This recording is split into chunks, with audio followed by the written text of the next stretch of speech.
রোজ রোজ নিজের হাতে রান্না খেতে আমার একটু ভালো লাগে না। আচ্ছা ঠিক আছে, তোমার জন্য হোটেলের বাবুর্চি রান্না নিয়ে আসবো। আমি কিছু জানি না, আমি আমার ছেলের বউয়ের মুখ দেখতে চাই। আচ্ছা হবে, সব হবে, এখন খাও। দোস্ত দোস্ত তুই তো একদম চেঞ্জ হয়ে গেছিস, মানে তোর হেয়ার স্টাইল পুরোপুরি চেঞ্জ। দোস্ত কি, তারপর ভাবি দেখতে কেমন, কি করে? করে বলতে আমাকে প্যারা দেয়, এটাই তো তোর কাজ। অনেকদিন পর দেখা করে না, মানে একদম আমার মনে হচ্ছে প্রেম ভালোবাসার কি খবর, তুই এখনো বিয়ে করলি না কেন? এগুচ্ছে না। আমার স্টাইলের জিনিস আমি পাচ্ছি না। তো এখানে একটা বিছানার চাদরের দোকানে নিয়ে যাই। সারা দেখ তো। হ্যাঁ আপু হবে। Excuse me, I am sorry. টিভির সাউন্ডটা কমা, আমার ফোন দিছে।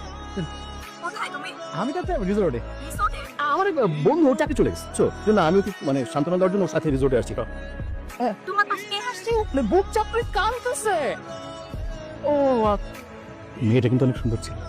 ওই যে শপিং মলে দেখলাম না মেয়েটা, মনে হচ্ছে এই মেয়ে ভবিষ্যতে পাইলটের বউ। কেন তোর এটা মনে হলো? আমি বারান্দায় গেলাম, তুই ঘুমা।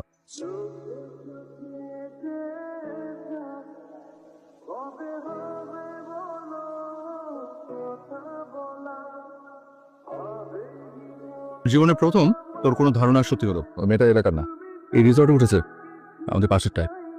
আমি তোর জন্য কিছু একটা করবোই করবো। এই দোস্ত, মেয়েটা কিন্তু ভালো।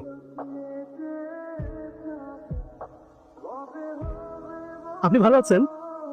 জি। আমার বন্ধু অয়ন আপনার সাথে গুরুত্বপূর্ণ কথা বলবো এখন।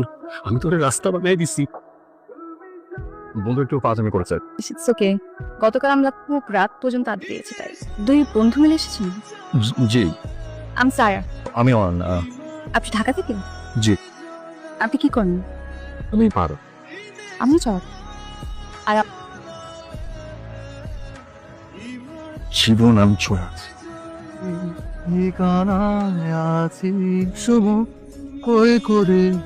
বাহ বাহ বাহ বাহ।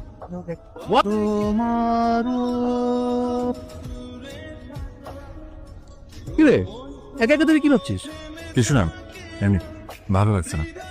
এখনো জেনের কথা মনে পড়ে?